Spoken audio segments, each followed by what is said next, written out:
Hello everyone, welcome back. Today we're doing section 10.4 on adding, subtracting, and multiplying radical expressions.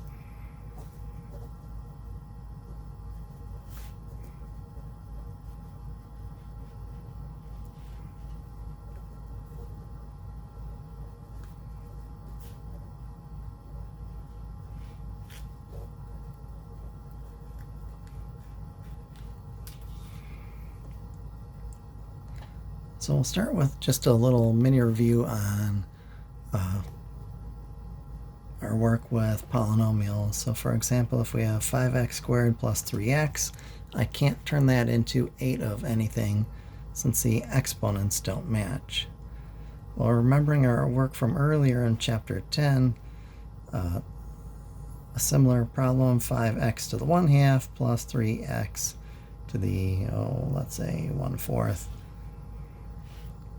I can't add those up because they are not like terms, just like in polynomials. I have to have not only the same base, but also the same exponents to add or subtract.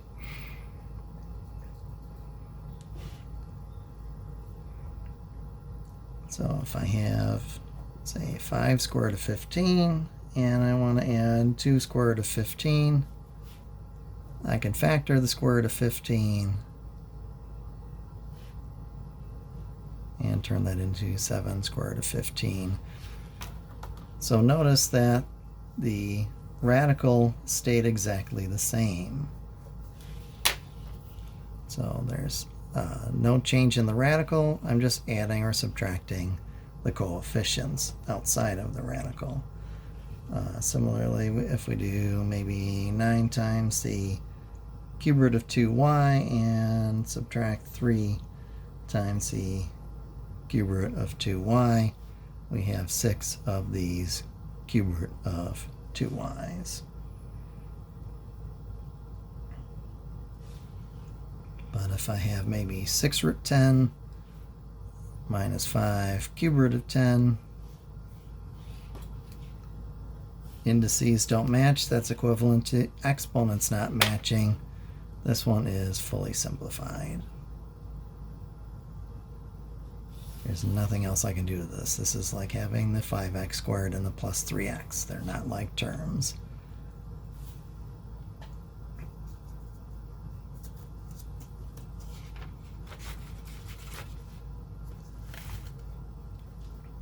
Now, occasionally they will give us something that at first glance doesn't look like it. We have like terms, but with a little work simplifying turns into like terms. So for example, they might give us root 50 and ask us to add 5 root 18. So at first glance, okay, the indices match. Each has the implied index of 2. However, the arguments don't match. But square root of 50, we might recognize that as having something that is a perfect square factor. So just like in our simplifying section, perfect stuff under the first radical, leftovers in the second radical. 18, similarly, perfect square factor of 9. So root 50 turns into 5 root 2. Our second term, hang on to the 5 for a moment. Square root of 9 is 3. Hang on to root 2. So now we have 5 square root of 2 plus 15 square root of 2. Now they are like. Each one has a square root of 2 attached. So I just add those coefficients. 5 and 15 gives me 20. And square root of 2 again stays exactly the same. Same index, same base.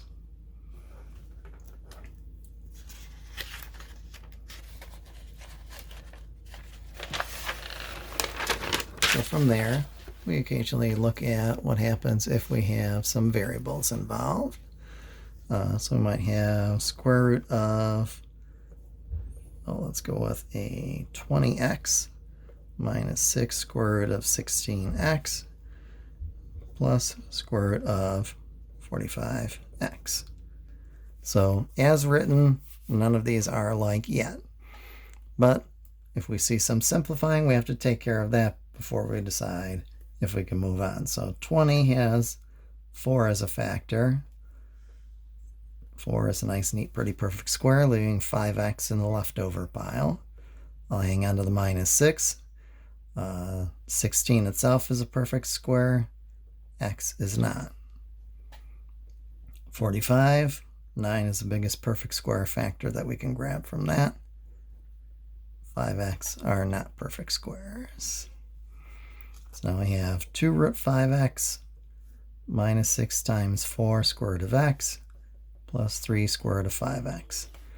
So I have some like terms. I have a couple of terms that involve square root of 5x. I can put those together. So 2 and 3 is 5 of those. So I have 5 square root of 5x's, and then minus 24 square root of x. This is where I have to stop. I can't move any further in the problem. The arguments are not the same. One has square root of 5x, one has just square root of x. Those are not like terms. Those are as different as if we had 5x minus 24y. This is as far as we go.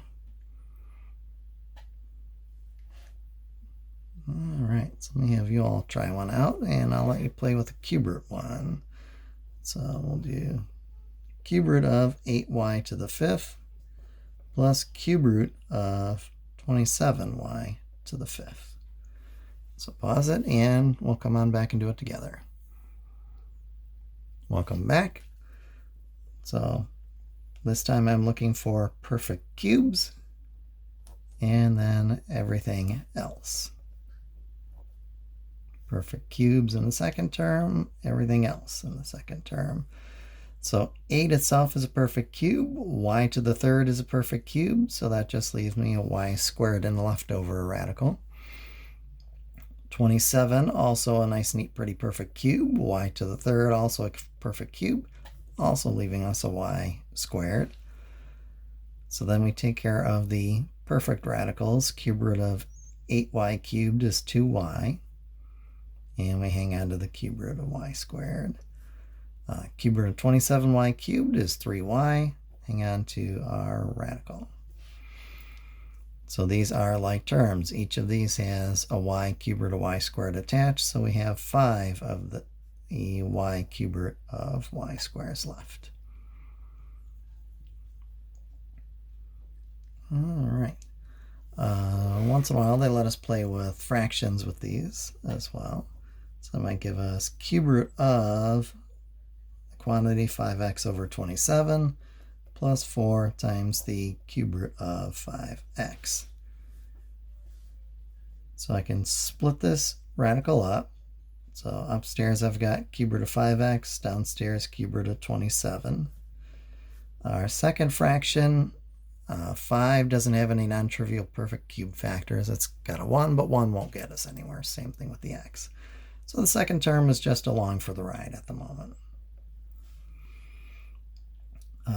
27 already is a perfect cube, so we'll take care of that next. So we have cube root of 5x over cube root of 27 is 3.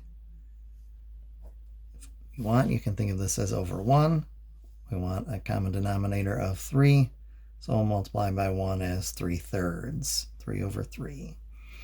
So we have plus 12 cube root of 5x all over 3.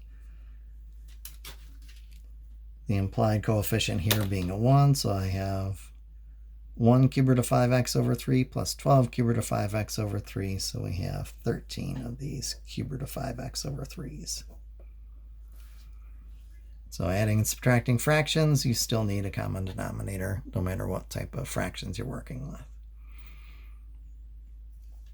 Okay, so that takes us through adding and subtracting.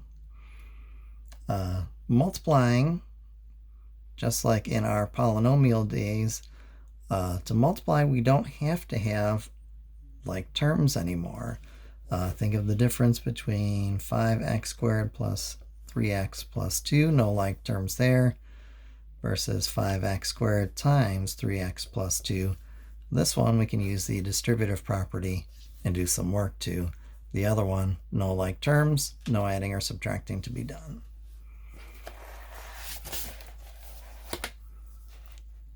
All right, make sure I'm centered okay here. All right. So we'll start with root 2 by the quantity 6 plus root 10. So, as with our polynomial days, same thing with rational or radical expressions, we can still use the distributive property. I would recommend putting anything that's not under a square root out in front of a radical. So this one I'll write as 6 root 2 rather than root 2 times 6. If they're written too close together, it's hard to tell if the 6 was meant to be under or not. If the 6 is out front, nice and clear for everyone. So then next up, root 2, root 10. So we have 6 root 2 plus square root of 20.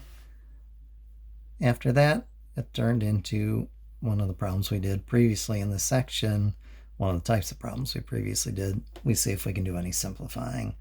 2 is a prime, I can't break it up any, so the first term comes along as is. 20, biggest perfect square I can factor from that is a 4. So we have 6 root 2 plus 2 root 5. The arguments are not the same. That's as far as we can go then. That is the solution. Now, occasionally we'll have a little bit of double distributive property, aka foiling, to do. Root 3 minus root 5, and we'll multiply by, let's say, root 2 minus 4. So this one, just like if we had an x plus 2 by a 3x minus 1, we would FOIL out. This one we also FOIL out. So first times the first, root 3 times root 2 is root 6. Outside times outside, positive times a negative is a negative, and we have a 4 root 3. So again, notice the 4 was outside of radical, so that got moved to the front of that term. Inside times inside, negative times a positive is a negative, 5 by 2 root 10. And finally, last, negative times a negative kicks us over to positive, so plus 4 root 5. And then we're looking for any simplifying we can do. 6, no perfect square factors other than 1. 3 is a prime. 10, no perfect square factors other than 1. And 5 is a prime. So this is as far as this one can go. We end up keeping all 4 terms separately. That's not to say that that is always the case. We might have root 5y plus 2 by root 5y minus 2. Again, if it's 2 terms times 2 terms, we're going to use the FOIL method. So first times first, square root of 5y times square root of 5y is the square root of 5y quantity squared. Outside times outside, positive times a negative is a negative. Hang on to that 2, put it out front, and root 5y. Inside times inside, positive by positive is still positive, so plus 2 root 5y. And last times the last, 2 by negative 2, negative 4. This time, though, notice we have minus and plus of the same exact value. Those will cancel. That becomes a 0. Also notice here, square root of something squared. So we will have a 5y. The square and square root, think of them as canceling one another. And a minus 4.